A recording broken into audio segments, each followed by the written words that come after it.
Professor Fabiano Machado, seu professor de português e redação. Hoje iniciamos a nossa interpretação textual.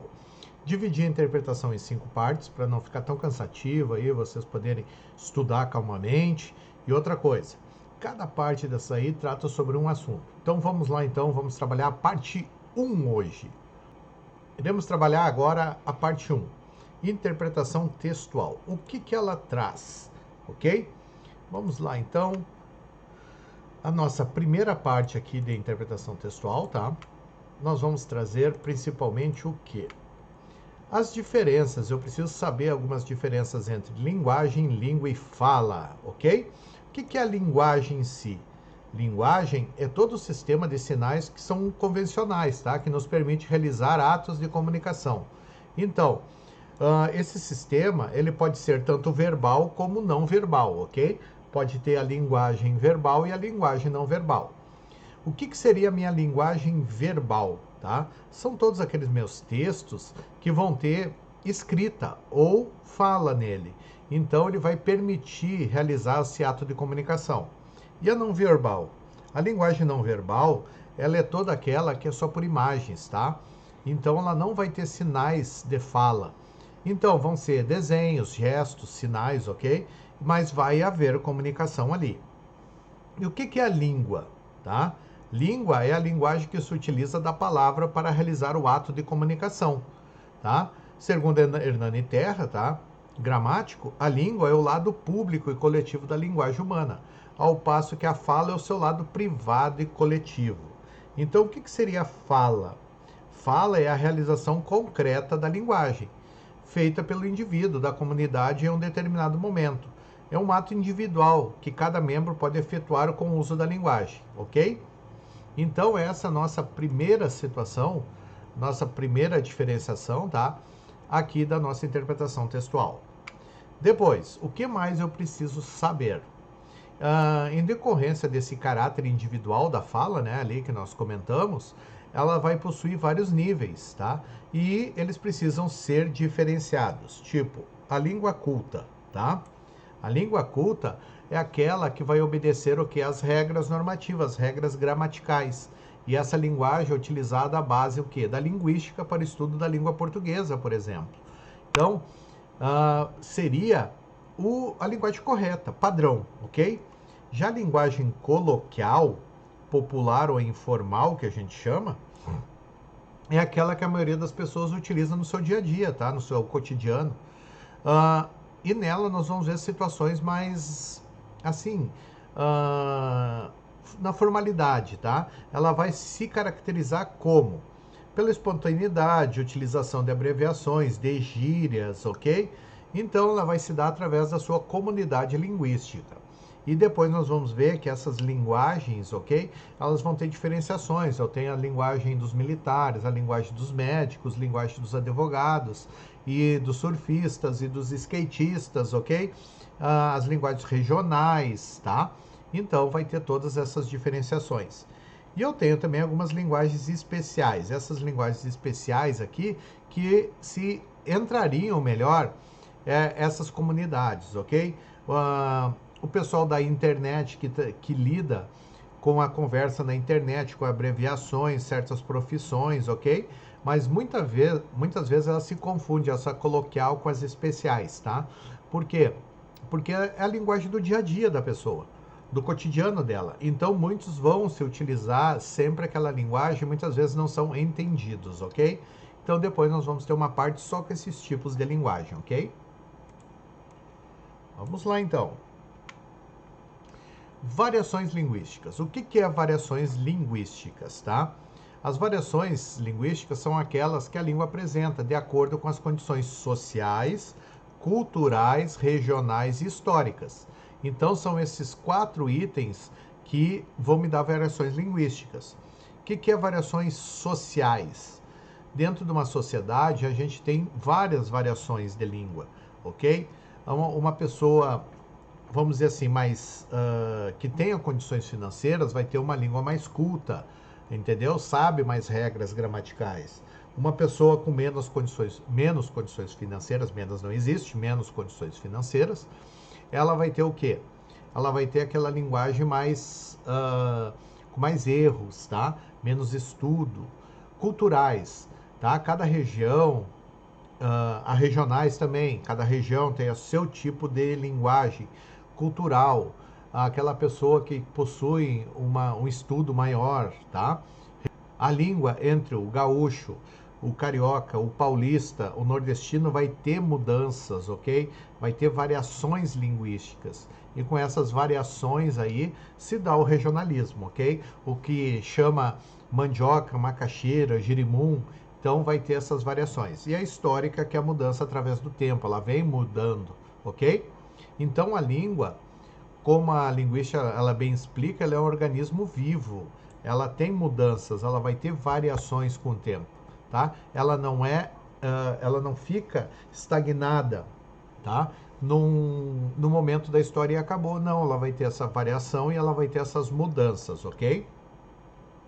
E com isso a língua ela vai evoluindo, ela vai se desenvolvendo. Então, agora aqui, ó, o que seria a variação histórica, que foi mais ou menos o que eu falei para vocês.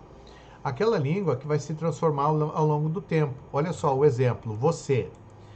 Antes, lá em 1800, era vós messê. Com o tempo ele foi reduzindo só para você. E hoje em dia a gente tem a utilização no meio eletrônico de VC. O mesmo acontece com as palavras escritas com PH. Tá? Antigamente era farmácia com PH, agora é farmácia com F. Então houve essa mudança, a língua não é estagnada. A variação regional, tá? Ou os chamados dialetos regionais, tá? São as variações que ocorrem, tá? De acordo com a cultura de uma determinada região. A gente toma, por exemplo, aqui, já falei para vocês, a mandioca, em certas regiões a macaxeira, a abóbora, tá?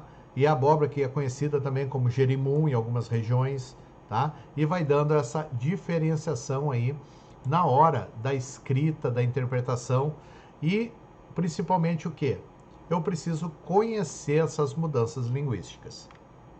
A outra, variação social,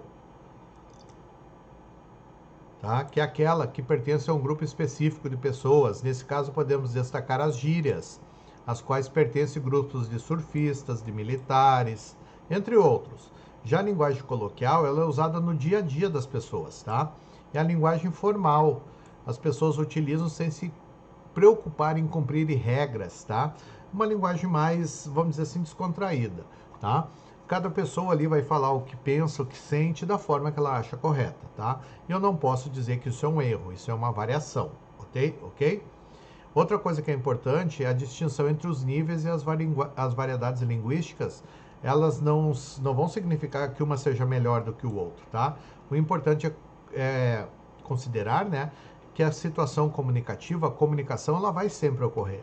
Você vai entender, mesmo que esteja errado, você está entendendo que aquilo ali é uma variação, tá?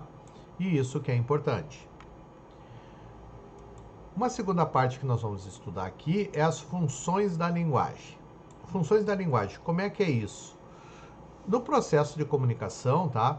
Os interlocutores têm sempre uma intenção ou objetivo.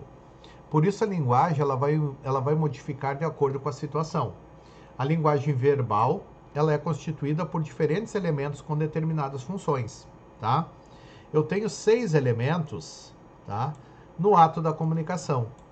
O locutor ou emissor, a pessoa que fala, né? O interlocutor ou receptor, a pessoa com quem se fala, o canal ou contato, é o som e o ar, o meio físico, o referente ou contexto, o assunto, o código, que seria a língua em si, e a mensagem ou texto, a conversa. Então, cada um desses componentes corresponde a uma das 6 funções de linguagem, tá? Respectivamente, emotiva, conativa, fática, referencial, metalinguística e poética. Agora nós vamos ver cada uma delas e aonde é que elas se encontram dentro dessas funções, tá? Da linguagem. Como é que eu reconheço elas e como é que elas funcionam. Pessoal, olha só, isso aqui é o nosso esquema que eu estava falando para vocês ali, ó. Eu sempre vou ter um emissor, vou ter um receptor, vou ter o referente, né, a situação ali que está ocorrendo, vai ter a mensagem, o que quer se transmitir, o contato, tá? E o código. Nós vamos ver cada uma delas. Então, a linguagem, o caso aqui, as nossas funções de linguagem, a linguagem emotiva, ela se dá no locutor, tá? No emissor, quem está emitindo, tá? A conativa, no interlocutor, em quem está recebendo. A fática, no canal, tá? No canal. O que é esse canal? Esse canal é o meio de contato. A referencial, no contexto, ok? Qual é o contexto? É o referente. A metalinguística, a própria linguagem, está aqui no código, na escrita. E a poética seria o próprio texto, a mensagem em si. Então, eu tenho o emissor, que eu vou ter uma função expressiva ou emotiva. Eu vou ter o receptor, que tem uma função conativa. Eu vou ter o referente, que é a função referencial, ok? Referente ou função referencial ou denotativa, porque é de dicionário, depois nós vamos ver isso aí, tá? Eu tenho a metalinguística, que é ela o quê? No próprio código aqui, na própria linguagem, e a poética, que é o próprio texto, ok? Agora nós vamos ver cada uma delas e o que elas significam, ok? E como é que elas são empregadas na língua portuguesa. Nós vamos ver primeiro aqui, tá? A função expressiva ou emotiva que vem no emissor, ok? É o emissor que vai estar transmitindo ela, tá? Então, como é que funciona isso aqui? Deixa eu apagar aqui. Vamos lá. A função emotiva ou expressiva. Se eu morresse amanhã, viria aos menos fechar meus olhos, minha triste irmã. Minha mãe de saudades morreria, se eu morresse amanhã. Quanta glória presinto em meu futuro, que a aurora de porvir e que manhã eu perdera chorando essas coroas se eu morresse amanhã. Que sol, que céu azul, que doce nalva, acorda a natureza mais louça. Não me batera tanto amor no peito, se eu morresse amanhã. Mas essa dor da vida que devora a ânsia de glória o dolorido afã. A dor no peito endurecer, ao menos se eu morresse amanhã. Então, essa função emotiva ou expressiva, né? Ela trabalha com que características, tá? Aqui, o eu lírico é o próprio poeta Álvares de Azevedo, tá? Ele está expressando as suas emoções, suas opiniões e seu estado de espírito. Então, essa função emotiva ou expressiva, ela vai trabalhar com verbos e pronomes na primeira pessoa. E vocês vão ver isso. Se eu morresse amanhã, fechar meus olhos, minha irmã, minha triste irmã, minha mãe de saudades. Então ele trabalha o quê? Essa função, tá, emotiva ou expressiva, ela dá ênfase, é dada no locutor ou emissor, né? E da mensagem. Quais são as suas principais características? É uma linguagem subjetiva, centrada na primeira pessoa verbal, tá? E é comum nesse tipo de função o uso de reticências, exclamações e interjeições, pontuações que expressam emotividade. Então, a principal característica da função emotiva expressiva é a utilização da primeira pessoa.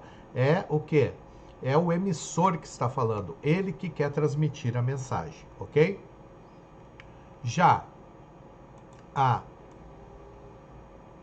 função conativa, tá? Ela está interligada aonde? No receptor. Se ela está interligada no receptor, então ela também pode ser chamada de conativa ou apelativa. Olha só, compre batom, compre batom, compre batom. O que eu estou fazendo aqui? Estou apelando. Por isso que eu chamo ela de apelativa. Então, essa propaganda, a principal intenção dela, né, a principal intenção do emissor é convencer o quê? Os interlocutores a comprar chocolate. Então é uma linguagem o quê? Persuasiva, e ela é utilizada muito na publicidade, tá? Porque esse compre batom é uma ordem. Se vocês pensarem isso aqui, o verbo está no quê? No imperativo, tá? Então, a função conativa ou apelativa ocorre quando o foco está no interlocutor, tá? No receptor da mensagem, a quem se deseja influenciar por ela, né? Pela própria mensagem. Tá? Em geral, quando se predomina a função conativa, o pronome pessoal desloca-se do eu para o quê? Para você, ocorrendo o emprego de verbos no modo imperativo, como no texto que nós vimos do anúncio, ok? Então, essa é uma grande característica dessa função, né, a função conativa ou apelativa. Eu tenho que apelar e utilizar o quê? Que o receptor, né, seja induzido à compra desse produto. O meu terceiro tipo de linguagem, aqui de função da linguagem, é a referente, tá? Referente ou denotativa. Por quê? Ela vai trabalhar, ela vai estar, né, principalmente no contexto, ali na referência. Como é que vai funcionar isso aí? Aí eu tenho aqui, ó, função referencial ou denotativa. Se a galinha cair no chão de certa altura, pode quebrar o ovo que ainda não botou. Isso aqui é uma reportagem, ok? Nessa reportagem está falando um fato real, uma pergunta real e o que ocorre com a galinha, tá? Então, isso aqui é verdadeiro, não é nada inventado. Então, essa função referencial ocorre quando põe ênfase no referente ou no contexto, tá? Ou seja, quando há uma informação objetiva a ser transmitida. Normalmente ela é empregada em terceira pessoa verbal, pois se fala de algo ou de alguém. Ó, se a galinha cair no chão. É comum em textos jornalísticos e científicos. Uma bula de remédio, tá? É um exemplo de linguagem de função referencial. Porque está me falando, me dando, caso, informações concretas, tá? Por isso que eu chamo ela de referencial ou denotativa. Porque nós vamos ver daqui um pouco mais que a função denotativa, tá? A denotação é o sentido de dicionário, o sentido real. Então, tudo aquilo que eu falar em sentido real, ela vai ter a minha função referencial, ok? Ou denotativa. A minha próxima função, tá? É a conativa, é a função fática ou de contato, tá? Ela vai se dar pelo contato. O que é o contato, tá? A função fática ou de contato. O que ela faz? Ó, ei, ó, aqui, ó, oi, eu, Calvin, como vai? Belo dia lá fora? Não, yeah. Ouça, eu suponho que você deve estar pensando porque eu liguei. Então, aqui eu estou fazendo contato. A fática é esse contato que se der. Oi, tudo bom? Como é que você está? Alô, tudo bem? É esse primeiro contato, tá? Por isso que ela tem essa situação de manter o contato. Então, olha só, a função fática em si, tá? O objetivo é do emissor estabelecer a comunicação, tá? O caso meu emissor aqui vai estar estabelecendo a comunicação e ele vai manter aberto ou fechar o canal, entendeu? Ele vai estar, oi, tudo bem? Como é que você está? Oi, tchau, tudo bem? Oi, alô, tudo bom? Obrigado. Então, ele tem essa função, ou de deixar aberto o canal ou de fechar o canal, tá? Essa função ocorre o quê?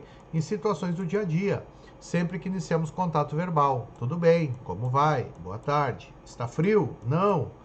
Pronto. Você está me entendendo? Fui claro? Até logo. Todas essas aqui são exemplos de funções fáticas para manter o quê?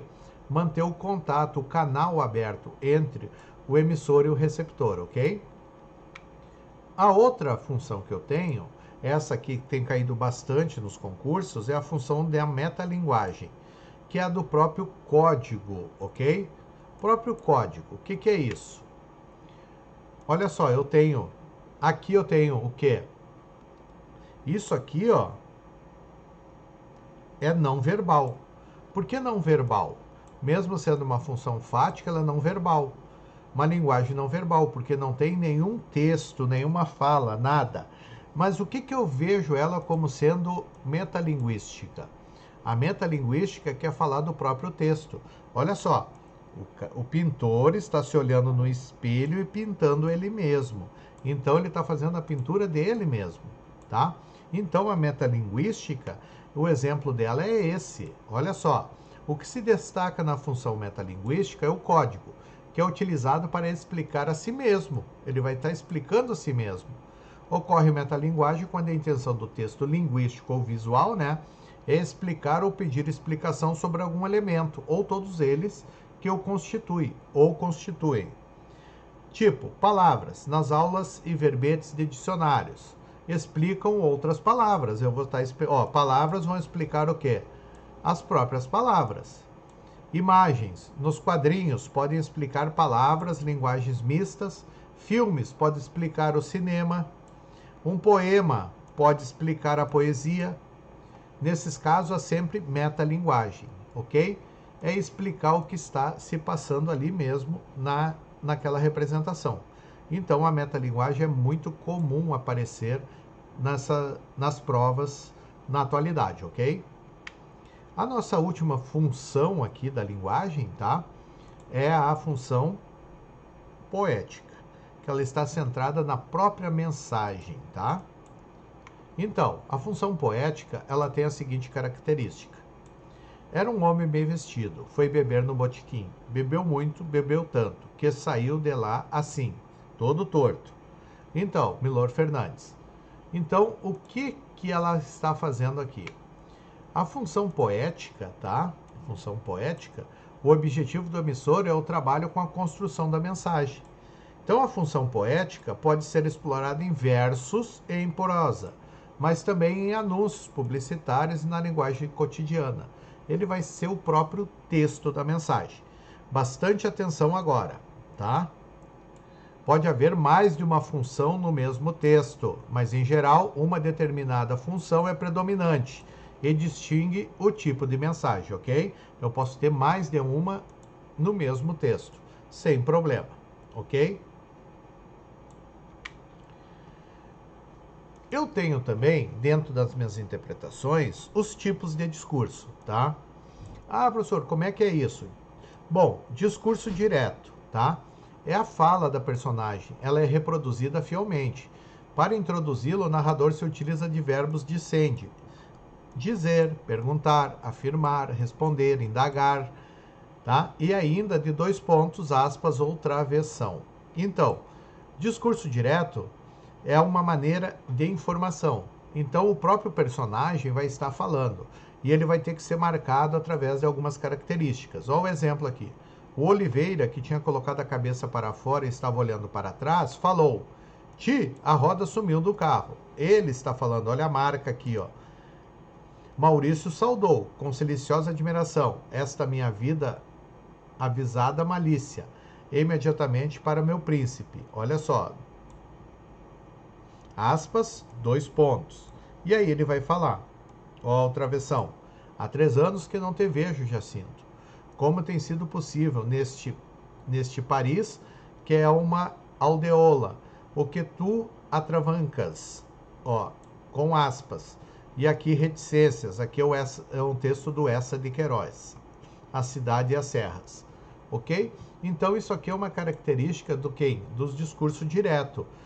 A grande característica aqui é o próprio personagem estar relatando o que está acontecendo, ok?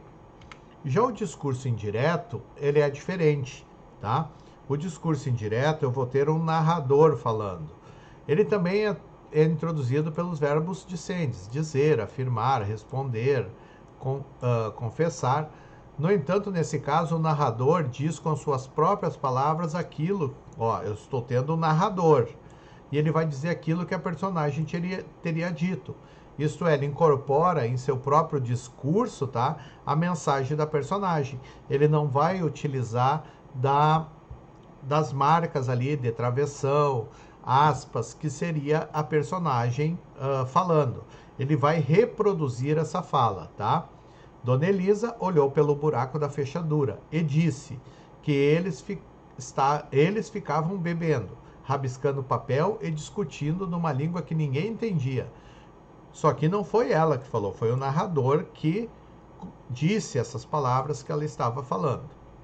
E eu tenho também o discurso indireto livre. Discurso indireto livre, tá? A grande diferenciação é o seguinte: as formas diretas e indiretas, elas vão estar juntas no mesmo texto, em que o narrador ele vai inserir discretamente a fala ou os pensamentos do personagem em sua fala, ok? Embora ele não participe da história, instale-se dentro de suas personagens, confundindo sua voz com a delas. Observamos um fragmento extraído do romance Madame Bovary, do escritor francês Gustave Flaubert. Ele foi publicado em 1857. Olhava, abria e chegava mesmo a aspirar-lhe o perfume do forro, visto de verbena e de fumo. A quem pertencia? Ao Visconde. Era talvez presente da amante. Então ele tem essa inserção, tá? Dessas linguagens dentro do texto, ok? Então aqui são os 3 tipos de textos, de discursos que a gente pode encontrar, né? Dentro da interpretação textual. Então aqui tem um maceteiro para vocês, o discurso direto, presente do indicativo, pretérito perfeito, futuro do presente do subjuntivo e imperativo. Já o discurso indireto vai utilizar o quê? O pretérito imperfeito do indicativo, o mais que perfeito, futuro do subjuntivo e o pretérito imperfeito do subjuntivo. Os pronomes que são utilizados no discurso direto é o eu, o nós, o você, o senhor, senhora, meus, minha, nosso, este, esta, isto. Agora o indireto é o ele, ela, seu, sua, dele, aquele, aquilo, porque ele não vai estar dentro do texto. Os advérbios hoje, ontem, amanhã, aqui, cá, aí, no discurso direto. O discurso indireto naquele dia, no dia anterior, no dia seguinte, ali, lá. Então, ele não vai estar sendo colocado dentro do texto. Alguns outros casos aqui, enunciado em forma interrogativa direta, enunciado em forma interrogativa indireta. E algumas outras características, verbos de ser, de dizer, falar, informar, mas aí os dois têm. Faz uso da pontuação dos 2 pontos, do travessão, das aspas. Ele substitui a pontuação por conectivos, tá? Se eu tiver a pontuação dentro do texto, eu estou falando de um discurso direto, ok? O meu próximo assunto é a denotação e a conotação. Dependendo do texto em que se encontra, uma palavra pode ter uma significação objetiva, né, comum a todos, e é o que vale dizer uma palavra em estado de dicionário, que eu falei, tá? E o valor denotativo da palavra, o valor denotativo. Então, denotação é o valor de dicionário, o valor real. Interrompemos momentaneamente a nossa viagem porque havia uma pedra no meio do caminho. Então, olha só, estou viajando de carro, tem uma pedra ali, eu vou ter que parar. Não vou conseguir passar. Então, tinha uma pedra no meio do caminho. Isso aí é o sentido real, ok? Já a mesma palavra também pode ter o sentido que conotativo, tá? Ele pode sugerir, evocar ou provocar outras interpretações e significações, pois está empregada com o mesmo sentido em que se encontra no dicionário, tá? Que não se encontra ali no dicionário, tá? É o valor conotativo, é o valor figurado. Olha esse poema do Carlos Drummond de Andrade. No meio do caminho tinha uma pedra no meio do caminho, tinha uma pedra no meio do caminho, tinha uma pedra. Nunca me esquecerei desse acontecimento, na vida de minhas retinas tão fatigadas. Nunca me esquecerei que no meio do caminho tinha uma pedra no meio do caminho tinha uma pedra. Será que havia uma pedra mesmo ou era um problema, tá? E esse problema estava no meio do caminho e ele não conseguia resolver. Então é um valor conotativo, ok? Por isso que a gente utiliza essa diferença entre denotativo dicionário real, conotativo figurado, ok? E assim nós terminamos agora a nossa primeira parte, tá? Sobre interpretação textual. Trabalhamos aqui alguns conceitos que são importantes para a interpretação e para a classificação de algumas situações, ok? Um beijo do gordo e até a próxima aula.